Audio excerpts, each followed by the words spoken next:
Hello again, everyone. Edwin Learnard back once again. In this YouTube astrological segment, I'm going to be giving you my Aquarius February 2019 horoscope forecast, part 2 of 2. And yes, this does apply and pertain to the sun, moon, and ascendant. Anyway, first thing up is, as far as February goes, Venus will be in Capricorn from the 3rd until the 28th. So the 12th house is what will be emphasized and highlighted at this time. Well, this could be a period where perhaps feeling overly maybe pessimistic, despondent, depressing relationship might be tied into perhaps secret sorrows. It could also be a period where you may value responsibility, consistency, and seriousness in helping those that are less fortunate, such as the oppressed, the homeless, the impoverished, and hungry.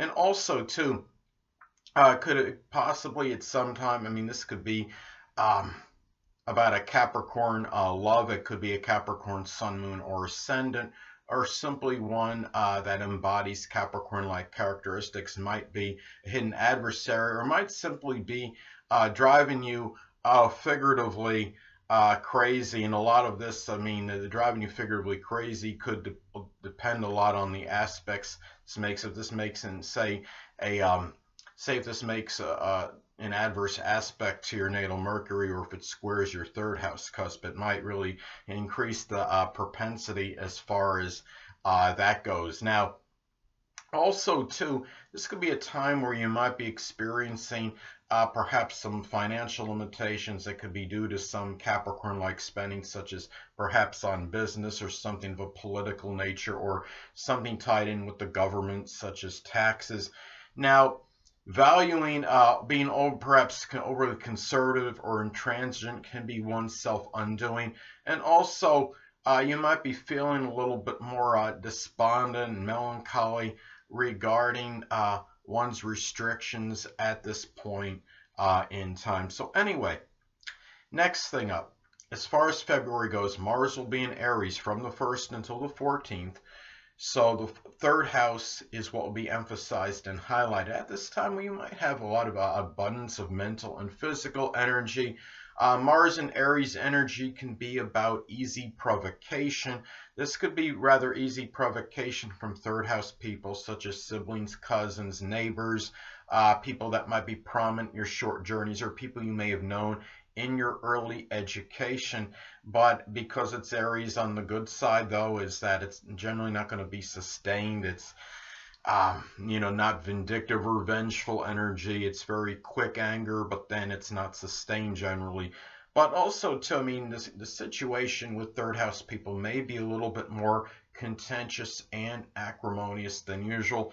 If you are unattached at this time, Aquarius, this could be a time perhaps where you might get involved in a sexual liaison with an Aries sun, moon, or ascendant, or perhaps one that embodies Aries-like characteristics. It could be somebody that may be in your neighborhood, or somebody that maybe you meet through some kind of short journey. It might even be a person you may have known from your early education. Perhaps they could also be somebody younger than you, and because given that we're talking about the 3rd house, and the 3rd house, of course, does correspond with the zodiac sign Gemini. So and also could be about putting a lot of energy and vitality into Aries, like things in your neighborhood, perhaps, or with cousins, siblings, neighbors. It could be welding, or maybe even firefighting in your neighborhood. Things of perhaps combative sports with 3rd house people. So anyway, next thing up. Well, Mars will be in Taurus as far as February goes from the 14th until the 28th. So the 4th house is what will be emphasized and highlighted. At this time, this may manifest in a lot of latent Taurus energy in home-related matters and things you feel close to home with, and with perhaps the less dominant parent matters with that person, which is often the mother, and home and family members as well. It could be putting a lot of persistent, deliberate, methodical energy into things like home renovation. Also, too, at this time, too, you might be somewhat angry, maybe at who you are at the core, and it could be Taurus-like qualities, such as maybe Maybe there's something about you feel is overly stolid or overly obstinate or stubborn, or something where maybe being too methodical or plotting in some way, and maybe those are some things that might be eating at you at the core. Maybe there's some unwavering thing about you. There might be some really strong aversion to making any change in your nature, and that might be eating you away as far as who you are at the core. Another thing too is that this could also be about stubborn, persistent, very what I call case of the stubborns, a stubborn, obstinate, very persistent in battles with fourth house people. It could be a home or family member, the less dominant parent, which is often the mother, and people that you're close to home with. But also on a positive end, it could be about a lot of persistent energy, tenacious energy, getting in touch perhaps with your roots and your traditions at this time. So anyway, the only thing that what I wanted to get is could be another way this could manifest is that this could be about perhaps a Taurus sexual liaison you might get involved with if you are unattached at this time. Aquarius, it could be with someone, a Taurus, Sun, Moon, or Ascendant, or simply one you may be close to home. I mean, somebody that might embody Taurus-like characteristics, and it may be somebody that you might feel close to home with, and might be really somebody that might wind up being there for you, perhaps at that latter part of your life if you're not there presently. Now, or maybe will be there for you for that time if you are there presently, like right at this point in time until the end of your, end of your life. So literally. So anyway, next thing up, Jupiter will still be in Sagittarius. So so at this point in time, the 11th house is what will be emphasized and highlighted. As I've talked about previously, Jupiter can be rather paradoxical, could be very strongly benign and benevolent, but could also have a tendency to enlarge and expand. Now, in some cases, this might expand and enlarge rather foolhardy, self-righteous, over-optimistic, even coxcombical or reckless behavior from 11th house people, such as friends, acquaintances, people you may know in groups, clubs, or organizations, even stepchildren if applicable. On a positive end, though, this could be very fortuitous and positive for Sagittarius-like aspirations. It could be sports or archery, even darts if you're interested in that. It could be matters connected with traveling abroad, religion, publishing, philosophy, even matters perhaps something with the law if you're trying to become an attorney or work in the legal field. Also, too, another way this could pan out too is that this could also be about a lot of perhaps hope and optimism through Sagittarius-like goals and aspirations, and also could be very positive, very auspicious for really putting a lot of exuberant and enthusiastic energy into attaining maybe your goals and aspirations, but also into the future as well. And really, it could be a lot of exuberance and expansive energy in connection with that. And I think when you're talking about Jupiter and being in Sagittarius, I think a lot of that luck can manifest through being very exuberant and enthusiastic. And when you have that kind of energy, you're apt to get more accomplished, and generally it yields more positive results as well, and even in matters with friends and acquaintances, because when people see that you have that kind of energy going right now, they could see that could actually expand friendships when people see you like that. So anyway, that's how some of that this may manifest. Anyway, next thing up. Saturn will still be in Capricorn, so the 12th house is what will be emphasized and highlighted. Now, one way this may manifest, one may become more introverted, might be more introspective at this time. It could be almost being reclusive. I have this position natally, as some of you may know, And I mean, even though my chart in general suggests a rather introverted nature, I think the Saturn in the 12th is really could be the main culprit, because I know other people have similar type charts with me, bold pattern charts, and have they have a lot of preponderance of their planets at the bottom part of the chart, below the horizon, majority of their astral energy in feminine signs, and they're more gregarious and extroverted than me. This is could be a very strong time where you may be really not want to be bothered too much with the outside world. Hold on a moment, people.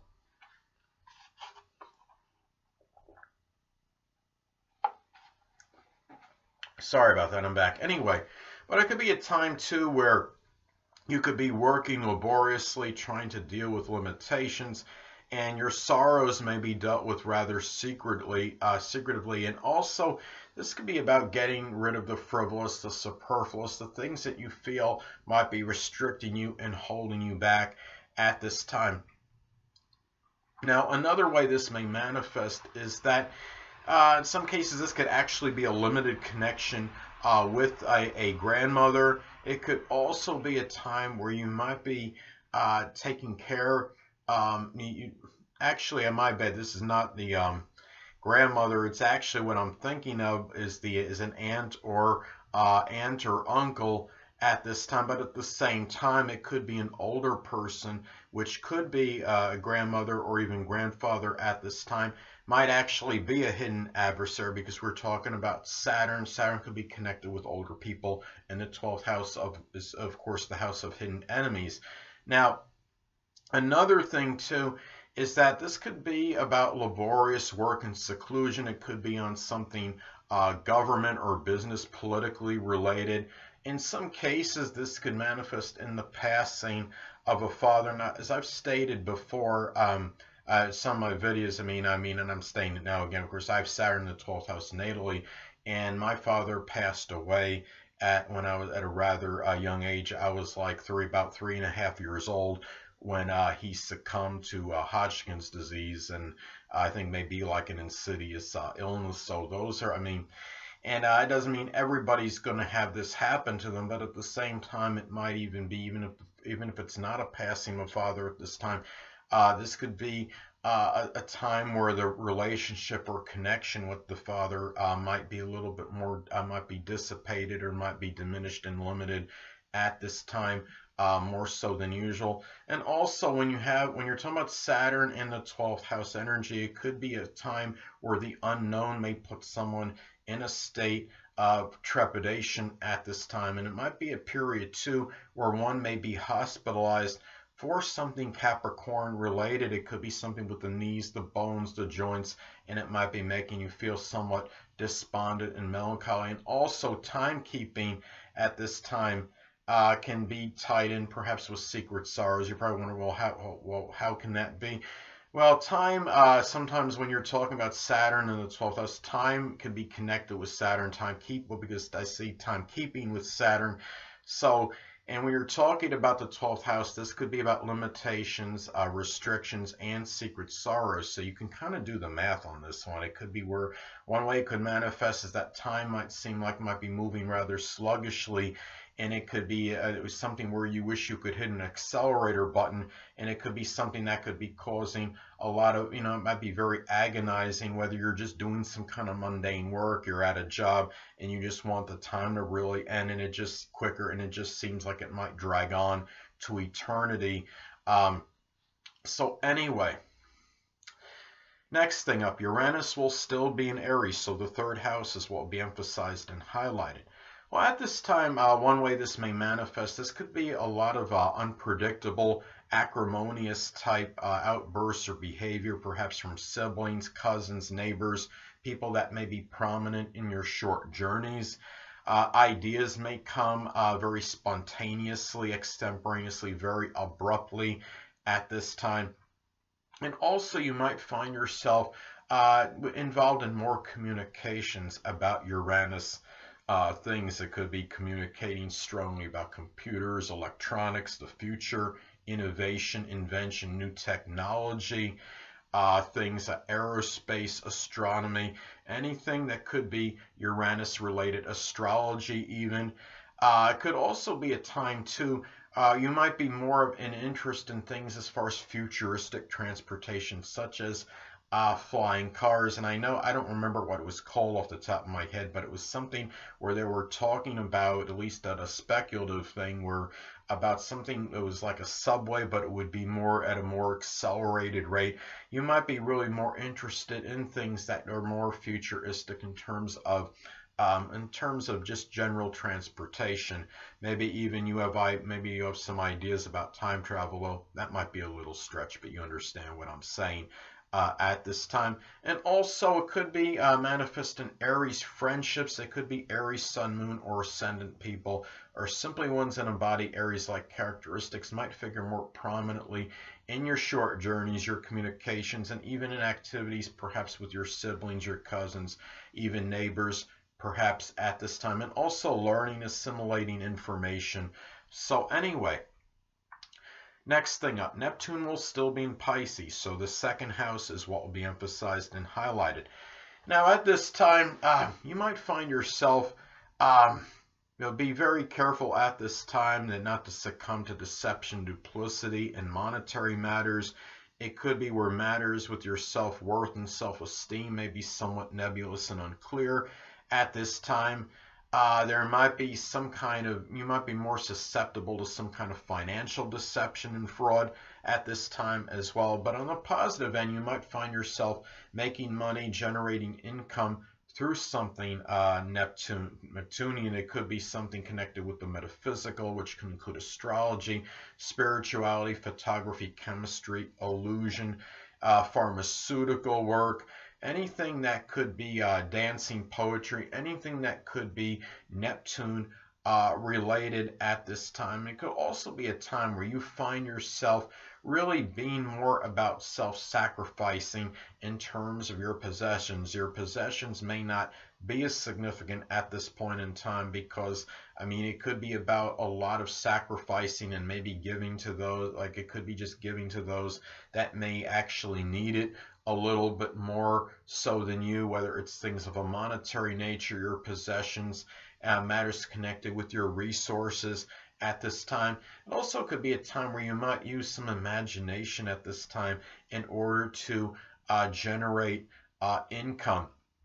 At this time as well, this could be about the dissipation or dissolving of your possessions and things of a monetary nature, but a lot of this may be tied in perhaps to maybe some self-sacrificing energy, but also be guard against perhaps maybe thieves maybe getting in, doing something that might have an effect on this. If you have something, say that Mercury, let's say that Mercury is making an adverse aspect at this time, or is involved somehow. Say if this is making an adverse aspect to your natal Mercury can be connected with thieves. So you understand what I'm saying. This could be something where thieves might maybe play a role in perhaps doing something in terms of you're really taking your possessions and maybe doing something where underhanded or corrupt that can, might take your money or your possessions at this time. So you might be a little bit more susceptible to that if that is the case.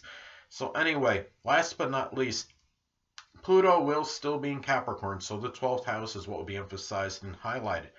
Well, at this time, some cases, and a lot of you don't want me to say the dreaded D word, but I'm going to anyway. This could be about the death of, some cases could be an aunt or an uncle or somebody that might be prominent in your private life. It could be also somebody that you might have been involved in some kind of clandestine relationship with, if that was the case. And also, a lot of cases, and too, that this could also be in isolated cases, the onset or something happening with maybe some kind of obsessive compulsive mental disorder, or where simply being overly obsessive about something may be perhaps one's undoing, or maybe even matters with being with power and control as well. This could be something too where looking at this could also manifest in some cases of having very powerful hidden adversaries, or ones that could be Plutonian, like it could be people involved with the supernatural or the occult. I mean, astrology could be in there, astrologers, maybe people that work in a death field, such as somebody works as a coroner, or a person that works like in a morgue, or a funeral director, or somebody that does surgery, a surgeon. But at the same time, this could be about trying really hard to get power and control over your private life at this time as well. And also, too, I mean, in some cases, this could be about stalkers. In some isolated cases, might be driving you figuratively crazy. And a lot of this, of course, could depend on the aspects this makes to points in your chart. And the thing I was talking about before about the possibility of some kind of Plutonian mental illness, such as an obsessive compulsive thing, could be if it makes an adverse aspect to your natal Mercury, or say it squares your third house cusp. And I would say the same could be true, perhaps as far as potential stalkers as well. And I mean, if that's making, say, an adverse aspect to your, say, your natal Mercury at this time, or even squaring your third house cusp, that could really increase the propensity